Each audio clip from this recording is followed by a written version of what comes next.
तो अब के टाइम पर ये देखने लायक तो है, लेकिन ये जंगल काफ़ी ख़तरनाक है। तो टाइम पर मौजूद नहीं था।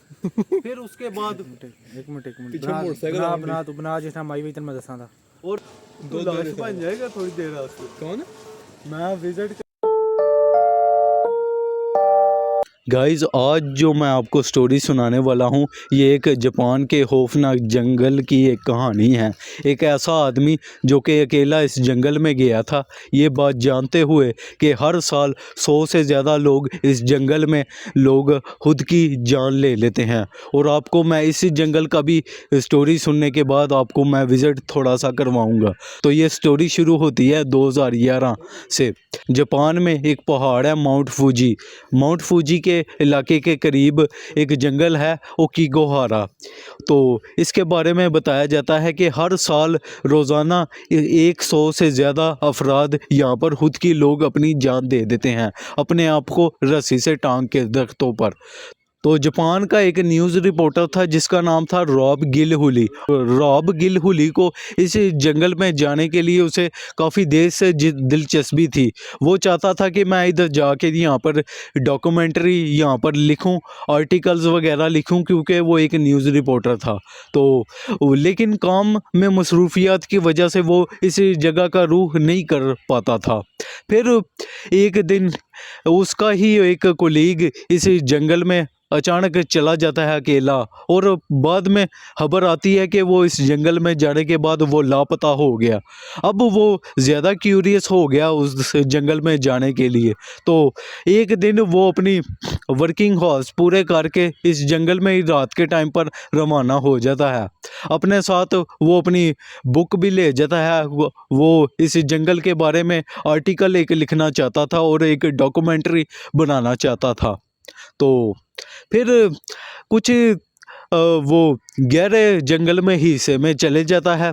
उसे कुछ इंसानी चीज़ें इस्तेमाल में उसको मिलती हैं, जैसा कि बूट वगैरह, टेंट वगैरह। और जब वो टेंट के अंदर झांक के देखता है तो टेंट में कोई भी मौजूद नहीं होता। तो वो काफ़ी हैरान हो जाता है। उसको लगता था कि कोई आसपास यहाँ पर ट्रिप के लिए कोई बंदा यहाँ पर आए होंगे जंगल में कैंप करने के लिए, लेकिन हैरानगी की बात यह है कि कोई भी उस टाइम पर मौजूद नहीं था। उसको काफ़ी देर से करीबी इस तरह की आवाज़ें आ रही थी कदमों की, लेकिन उसको कोई भी नहीं था दिखाई दे रहा, और अंधेरा भी काफ़ी ज़्यादा हो चुका हुआ था। और उसके जू कदमों की आवाज़ें आ रही थी, लेकिन उसे कोई भी इंसान आसपास नहीं था दिखाई दे रहा। और फिर अचानक उसे दरख्त पे एक लाश लटकी हुई दिखाई देती है। वो लाश इतनी देखकर काफ़ी ज़्यादा डर जाता है। उसकी आंखें बहुत वाइट थी, अंधेरे में चमक रही थी। तो ये देखकर वो काफ़ी ज़्यादा डर जाता है और वो एक हिसाब से पज़ल हो जाता है। वो साथ साथ वो अपनी डायरी पे भी लिख रहा होता है कि जो मैंने इस जंगल में एक्सपीरियंस किया। और लोग तो ये भी बताते थे उस टाइम पर कि इस जंगल पर जो एक दफ़ा चला गया वो वापस कभी भी नहीं दोबारा आ सकता। तो उसके साथ भी कुछ ऐसा ही होने वाला था। और फिर कुछ देर के बाद उसे रियलाइज़ हो जाता है कि अब इस जंगल में ठहरना अब मेरा ज़्यादा ठीक नहीं है, अब मुझे यहाँ से चले जाना चाहिए। तो वो उसको इतना ज़्यादा डर लगने लग पड़ता है। वो अपने साथ जो सा कैंपिंग का सामान लेके आया हुआ होता है वो उसकी भी परवाह नहीं करता, और वो सारा फेंक कर अपनी सिर्फ बुक लेकर वो जंगल से बाहर की तरफ वो दौड़ने लग पड़ता है। और फिर वो अंधेरे में सब कुछ छोड़ के सिर्फ अपनी वो बुक लेकर भागना शुरू कर देता है। और वो यूं भागी जा रहा था, लेकिन वो हैरानकुन तौर पर 2 घंटे से ज़्यादा गुजर चुके हुए थे, वो जंगल ख़त्म ही नहीं था हो रहा। वो यहाँ पर आया भी जंगल के बीच में 1-1.5 घंटे में ही आ गया था, और अब तक तो जंगल ख़त्म हो जाना चाहिए था, लेकिन वो जंगल नहीं था ख़त्म हो रहा। जंगल शुरू होने से पहले वो एक गाड़ी खड़ी उसने की हुई थी, वो गाड़ी ही नहीं थी आ रही, और जंगल भी घना ही होता जा रहा था। फिर कितने ही घंटे के बाद वो इस इल्यूजन से आखिरकार किसी न किसी तरीके से बाहर आ ही जाता है। और फिर हैरानगी की बात ये भी है कि भागने के दौरान भी उसे वही लाश दोबारा दिखाई देती है। अब उसका ये एक इल्यूजन था या फिर कोई और लाश थी, अब ये तो अल्लाह ही जानता है।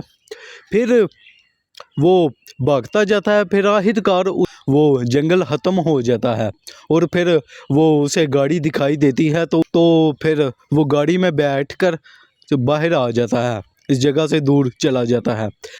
फिर अगले दिन वो पुलिस के पास जाता है पुलिस कंप्लेन के लिए। पुलिस भी कहती है यार किन चक्करों में पड़ गया, इसको जगह को दरगुजर करो। वो आखिर वो काफ़ी खौफनाक एक जंगल है, लेकिन वो फिर भी कहता है मेरा सामान भी वहाँ बड़ा कीमती है और मैं काफ़ी एक इल्यूजन में फंस गया था। तो अगले दिन वो फिर से जंगल में जाता है और हैरानगी की बात ये है वो लाश वही पुलिस वालों को भी दिखाई देती है। तो पुलिस भी इस चीज़ की गवाह बन चुकी हुई थी। वो अगले दिन अपना वो सामान पकड़ता है और फिर इस जगह से वापस आ जाता है और फिर उसके बाद ये अपना आर्टिकल पब्लिश करता है और पूरे जापान में मशहूर हो जाता है। बताया जाता है कि जापान में हर साल 100 लोगों से ज़्यादा लोग इस जंगल में आके खुद की अपनी जान दे देते हैं और ये इतना घना जंगल है, यहाँ पर लाश दरियाफ्त करते वक्त भी काफ़ी टाइम गुजर जाता है और कोई अगर शख्स लापता हो और अगर पता भी हो कि इस जंगल में ही लापता हुआ है तब भी बहुत काफ़ी ज़्यादा मुश्किल ये काम होता है। बताया ये भी जाता है कि जापान की गवर्नमेंट ये चीज़ लोगों से छुपाती है कि यहाँ पर हर साल कितने लोग खुद की जान देते हैं। और आज की बस हमारी स्टोरी यहीं तक थी और आपको मैं जंगल की थोड़ी सी सैर करा देता हूँ। तो गाइस अभी आपको थोड़ा सा जंगल दिखा देता हूँ। अभी अंधेरा होने वाला, तकरीबन 6:30 बज चुके हैं। मैं इस जंगल पे ना ऑलरेडी एक वीडियो मैंने बनाई है हमजात की, लेकिन उस टाइम पर अंधेरा इतना ज़्यादा हो चुका हुआ था और उधर उस टाइम पर कुछ भी नहीं था दिखाई दे रहा। तो अब के टाइम पर ये देखने लायक तो है, लेकिन ये जंगल काफ़ी ख़तरनाक है, तो मुझे ज़रा एहतियात करनी चाहिए। काफ़ी घना है, दूर दूर तक कोई आदमी नहीं है।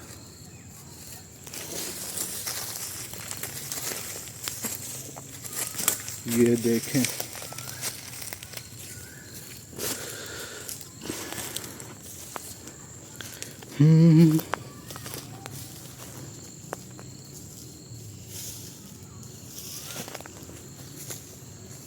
हिलाओ ज़रा बंद कर। तो यही थी बस हाँ गाइस आज की ये वीडियो। और इस जंगल में ज़्यादा कुछ भी नहीं है, दरख्त ही दरख्त हैं और वैसे जंगल काफ़ी ख़तरनाक है, ये नज़ारा आप खुद देख सकते हैं। और ज़रा आज मैं दिन के टाइम मैंने ये वीडियो बनाई थी इसलिए रिकॉर्ड हो सकी, और रात के टाइम अगर जंगल का व्यू दिखाना चाहो तो आप नहीं दिखा सकते क्योंकि उसके लिए लाइटिंग काफ़ी ज़्यादा हैवी चाहिए। और बस यही थी मेरी आज की वीडियो, उम्मीद है आपको इंटरेस्टिंग लगी होंगी। ऐसी इंटरेस्टिंग ही वीडियोस देखने के लिए मेरा आप चैनल सब्सक्राइब कर सकते हैं। सी यू सून, अल्लाह हाफिज़। कोई भी नहीं है, पीछे गड़गड़ कर दी, दो ही मोटरसाइकिल आ जाए। और बनावा नहीं, एक मिनट सबर कर ले, पीछे 70 नजर आ रही है, अब जापान में हो।